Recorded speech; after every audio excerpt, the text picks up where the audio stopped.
അനിയനക്ക് ഉണ്ടാക്കി കൊടുക്കാം. അനിയനത് അനിയൻ ഇന്ന് കാണാൻ വന്നതാ. ഓക്കെ, വണ്ടി ഉണ്ടാക്കി കഴിഞ്ഞു. വണ്ടി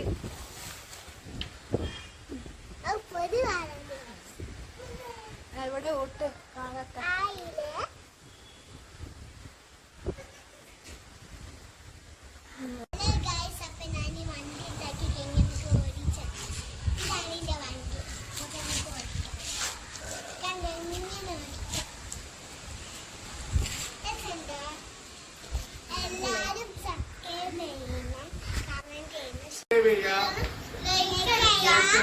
सब्सक्राइब